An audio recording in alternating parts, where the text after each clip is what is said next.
Halo teman-teman, kembali lagi bersama gua Yunepto di sini dan welcome to kuliah pagi bersama Yunepto ya. Kali ini baik banget yang request ya tentang staking note atau apa itu namanya delegasi ya. Jadi di kuliah pagi ini gua akan jelaskan serinci mungkin, sebisa gua mungkin ya.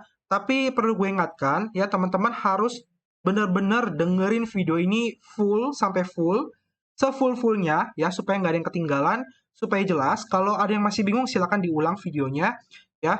Dan ini penting banget ya teman-teman, informasi penting banget harus tahu untuk staking node ini. Jadi di sini gue akan jelaskan serinci mungkin ya.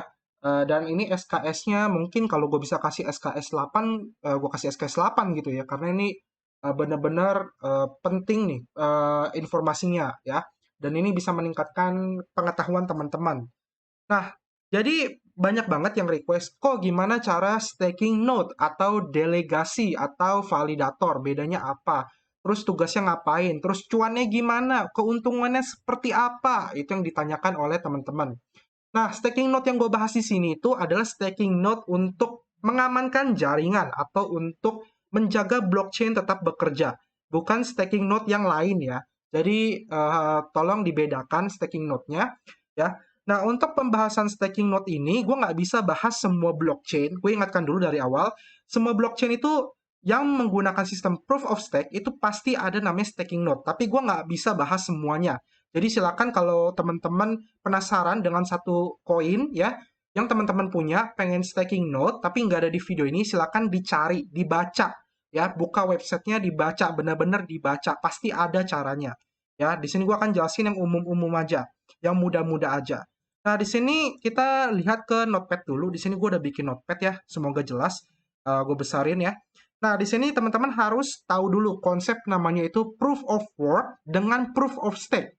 Ya, itu wajib banget, ini dasarnya dulu gitu loh sebelum kita masuk ke pembahasan tentang cara staking node-nya.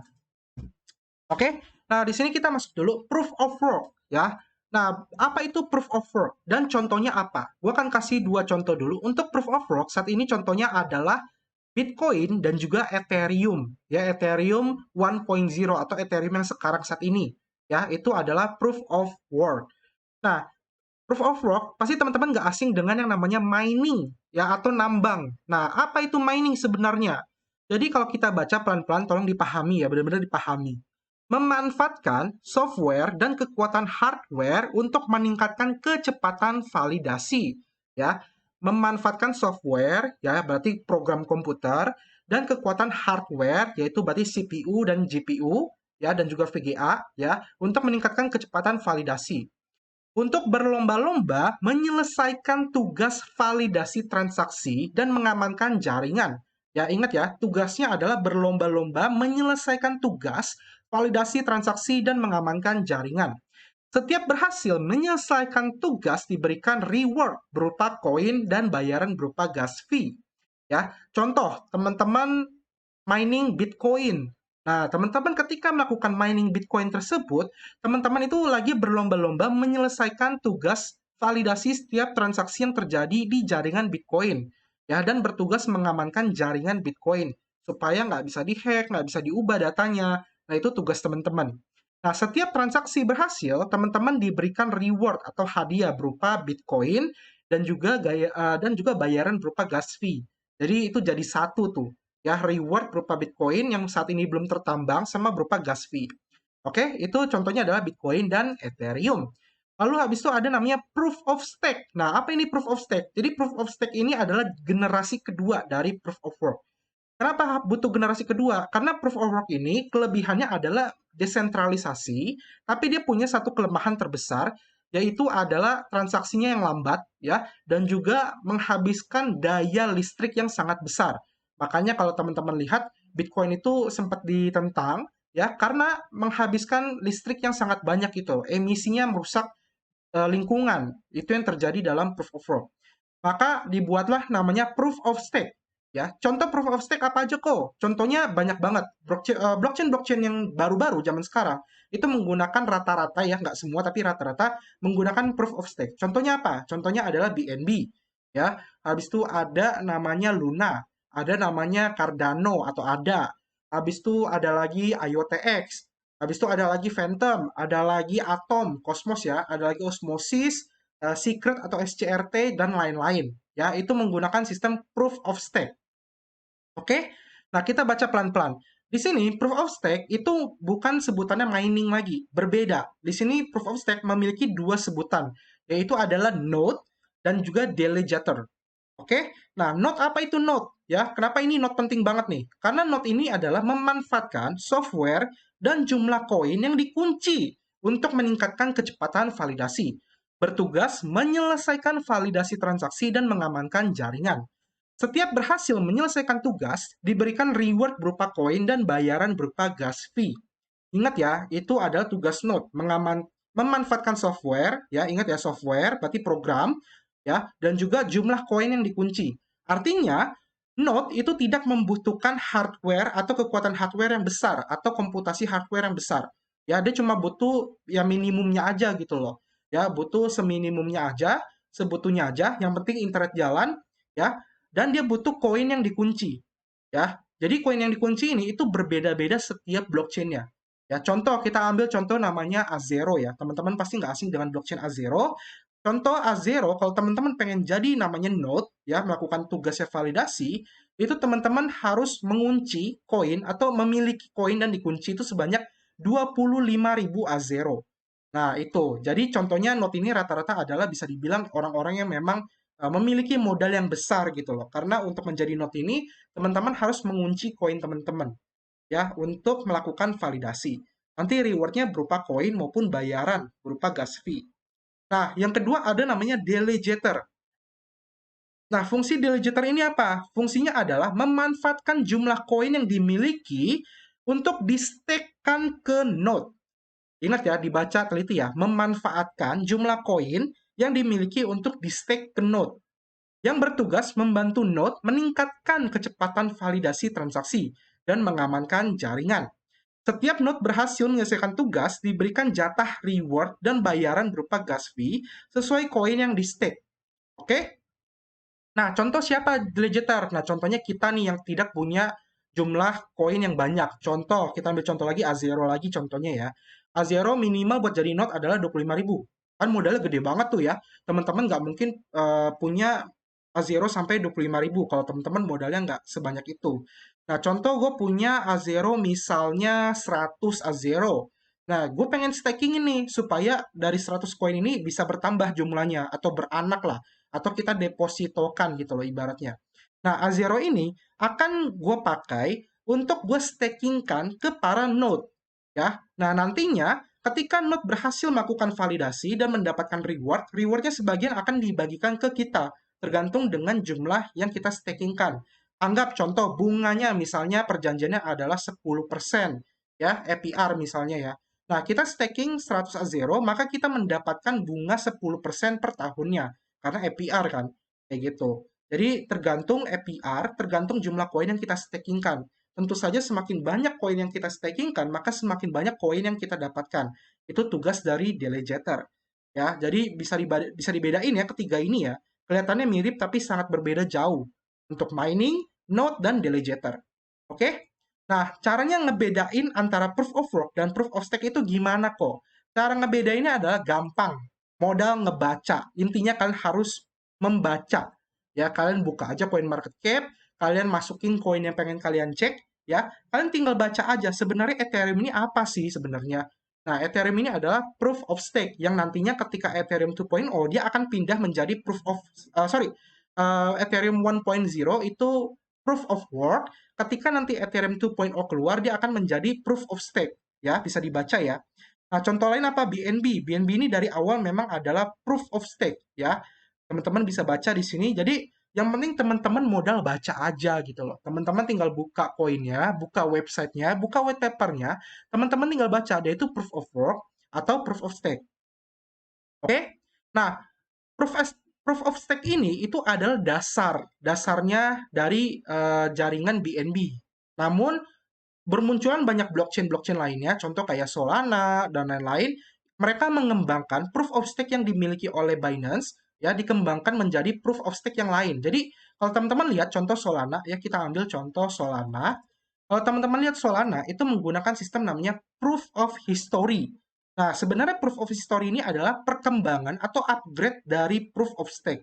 Jadi sebenarnya Solana ini pun juga sebenarnya dasarnya adalah proof of stake gitu loh. Namun dikembangkan menjadi proof of history. Nah, contoh di sini ya, Solana Relief of Unique Combination of Proof of History and Proof of Stake. Jadi di sini dia masih post nih, ada postnya atau proof of stake-nya. Artinya teman-teman bisa menjadi validator dan juga bisa melakukan delegasi atau staking. Kayak gitu. Ya, teman-teman tinggal buka-buka aja blockchain-nya, dibaca-baca. Ya, pokoknya kalau mereka bilang ada proof of stake, artinya mereka menggunakan sistem staking. Ya, atau ya delegator dan juga eh, node, kayak gitu. Ya, simple banget ya. Jadi tinggal dibaca aja. Nah, sekarang gue akan kasih beberapa contoh untuk melakukan staking node ya. Jadi kalau teman-teman staking di Binance ya, staking di Binance di aplikasinya yang di log staking itu berbeda dengan staking node. Terus teman-teman staking di DeFi misalnya ya, pakai teman-teman staking di PancakeSwap, di Uniswap, di Curve, di Your Finance, di manapun itu ya DeFi DeFi itu berbeda, bukan staking node. Ya, perlu diingat berbeda ya. DeFi dan node itu sangat berbeda. Nah, contoh di sini kita staking node, gua ambil contoh Terra Luna atau koinnya Luna. Ya, Luna ini merupakan proof of stake. Artinya teman-teman bisa staking ke para validator atau node. Ya, jadi tugas teman-teman adalah menjadi delegator atau melakukan delegasi. Contoh di sini pakai Terra Station Wallet. Kalau Luna itu menggunakan namanya Terra Station Wallet atau wallet dari Lunanya. Nah, untuk menentukan pakai wallet apa sih sebenarnya kalau kita pengen staking delegasi, itu semua informasi ada di websitenya masing-masing. Kalau teman-teman rajin baca, nggak males baca, pasti ketemu. Contoh, teman-teman pengen staking Luna. Nah, di websitenya pasti tertulis, buat staking node teman-teman butuh namanya Terra Station Wallet. Ya, teman-teman tinggal download Terra Station Wallet, kirimkan lunanya dari Binance atau dari exchange apapun ke Terra Station Wallet. Teman-teman tinggal pilih bagian stake. Ya, ke bagian stake, di bawah sini ada namanya validator. Validator ini adalah node. Jadi validator atau node itu sama ya. Jadi di sini node sama dengan validator ya, atau sama dengan kalau di Harmony One itu sebutan itu shard. Ya, jadi sama aja. Shard, validator, node itu sama aja. Ya. Nah, contoh di sini ada validator, di sini ada pilihannya. Teman-teman bisa lihat. Di sini ada voting power, ada self delegation, ada commission sama uptime. Nah, saran gua untuk memilih validator yang baik, validator yang bagus, pilihlah yang memiliki uptime paling tinggi.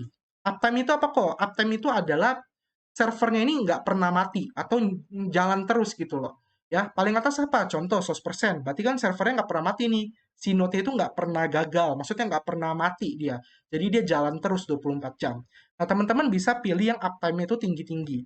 Selain uptime apalagi? Teman-teman bisa pilih dari voting power. Semakin tinggi voting power, artinya semakin banyak koin yang dimiliki oleh validator tersebut, yang di-stakingkan ke validator tersebut. Ya, nah contoh di sini ada Figment, ya ini voting powernya 2,23%, uptime 100%. Habis itu apalagi kok yang harus dilihat? Yang dilihat adalah commission-nya atau komisi. Nah, di sini memang komisi yang Alnode ini adalah 0%, tapi selama ini yang gue lihat menurut data, yang ada komisinya itu justru lebih aman, lebih baik. Ya, jadi teman-teman bisa pilih yang komisinya 10%. Ya, idealnya adalah sekitar 5-10% untuk komisinya ke node. Kayak gitu. Nah, maksud commission ini apa kok? Jadi ketika kita staking di node-nya Figment, itu kita dikenakan biaya 10% dari reward yang kita dapatkan. Contoh kita dapatnya itu reward-nya 1 gitu kan. Nah, si Figment ini akan mengambil 10%-nya atau 0,1 dari reward yang kita dapatkan. Jadi kita dapatnya 0,9. Memang kita otomatis dirugikan karena kita harus membayar komisi. Tapi perlu diingat biasanya ini jauh lebih aman. Jadi di sini gue lebih menyarankan yang aman. Kita main aman gitu loh. Ya, cuan boleh tapi yang penting dana kita tetap ada. Kayak gitu. Oke ya. Nah, ini contohnya untuk staking di Figment. Nah, kita bisa klik Figment-nya. Di sini kita bisa lihat beberapa informasinya. Ya, seperti contoh di sini view on Terra Validator, stake ID, voting power, uptime, self delegation, current, max daily chance, max dan lain-lain. Kayak gitu. Ya, jadi teman-teman tinggal masukin lunanya di delegate.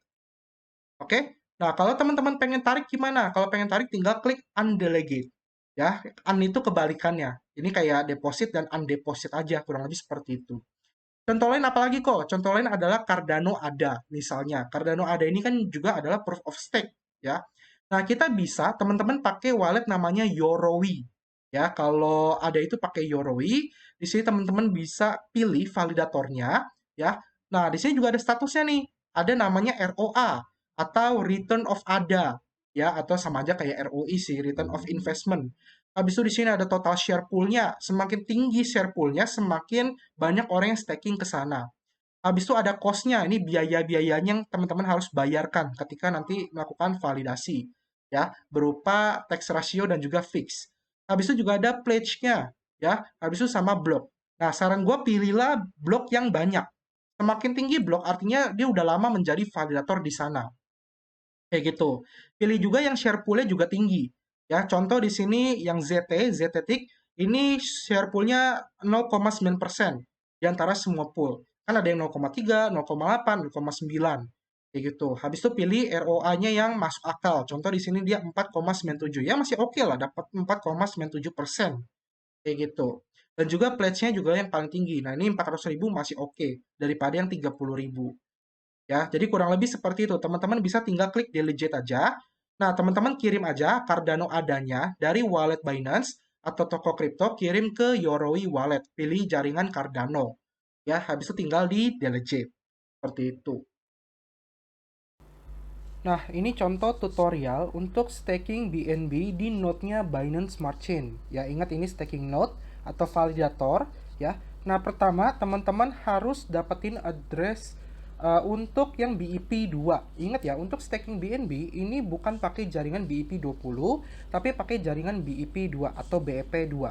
Caranya gimana? Teman-teman di TWT, ya ini khusus untuk Trust Wallet, klik bagian yang BNB warna kuning, habis itu ke Receive, ya. Nah, di sini ada address ya, wallet address yang depan itu tulisannya BNB. Nah, ini adalah BEP2 kayak gitu. Nah, teman-teman tinggal dari Binance aja ya, dari aplikasi Binance-nya masukin wallet address-nya ya, yang depan itu tulisannya BNB, maka otomatis jaringannya akan terbaca BNB Beacon Chain atau BEP2. Baru teman-teman tinggal kirim aja BNB-nya ke wallet tersebut, ke TWT.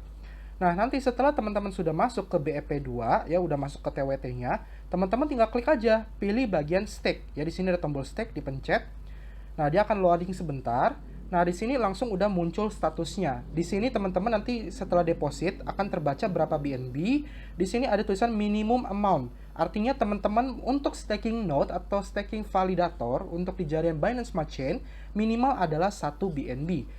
Untuk APR-nya atau bunganya di angka 8,23% per 1 tahun. Dan ini dikunci selama 7 hari atau lock time-nya selama 7 hari. Nah, teman-teman bisa pencet stake ya. Nah, di sini teman-teman bisa pilih validatornya. Kalau teman-teman pilih validatornya itu adalah TW staking, itu APR-nya 7,09%. Kalau teman-teman pilihnya yang lain, contoh ya ada Legend 2, ini 8,23%, paling besar. Ya, nah teman-teman bisa pilih aja, terserah teman-teman mau pilih yang mana, tapi saran gue pilihlah yang paling atas gitu loh. Kenapa paling atas? Karena semakin di atas, semakin tinggi validatornya, itu semakin aman gitu loh. Jadi teman-teman bisa pilih aja di sini ya. Gue sarankan pakai TW staking aja. Memang APR-nya lebih kecil daripada Legend, tapi ini lebih aman karena langsung masuk ke node validatornya si Trust Wallet kayak gitu. Atau kalau pengen yang lain, teman-teman bisa coba pilih yang BSC Scan atau bisa pilih yang Legend juga boleh ya. Legend juga oke. Ya, habis itu teman-teman tinggal masukin aja jumlah BNB-nya. Misalnya teman-teman tadi sudah transfer 10 BNB. Ya, habis itu teman-teman tinggal klik continue. Maka otomatis nanti dia akan ke stake ke validator. Ya, di sini kita bisa lihat statusnya. Ya, habis itu bayar fee-nya. Oh ya, sisain juga sedikit BNB-nya ya untuk bayar gas fee ya di BEP2 kayak gitu. Oke, semoga membantu untuk staking BNB di Binance Smart Chain. Nah, setelah gue udah kasih 3 contoh tadi ya, dari TerraStation, Yoroi, dan juga TWT, untuk staking 3 koin yang menggunakan sistem Proof of Stake berbeda, teman-teman tinggal lakukan riset mandiri aja ke koin-koin favorit teman-teman. Ya, silakan dibaca, dibuka di websitenya, di white papernya, di bagian gimana caranya menjadi validator atau gimana caranya menjadi node atau delegator dan lain-lain, ya teman-teman baca aja pasti ada. Yang penting niat dan rajin baca, gue yakin pasti ada kok. Ya, jadi silakan ya gue serahkan ke teman-teman sisanya untuk beberapa blockchain lainnya. Nah, di sini gue akan jelaskan yang terakhir ya, apa itu keuntungan menjadi validator atau node, kerugiannya seperti apa. Oke? Nah, yang pertama adalah keuntungan menjadi seorang validator atau node. Yang pertama, membantu mengamankan jaringan dan mendapatkan reward. Kedua, mendapatkan tambahan reward berupa gas fee. Ketiga, berkesempatan mendapatkan airdrop good project. Tapi ini hanya berlaku di beberapa blockchain saja yang memang memberikan airdrop. Contohnya yang gue tahu saat ini adalah di jaringan Cosmos. Lalu yang keempat adalah passive income jangka panjang dengan lebih dari satu project node.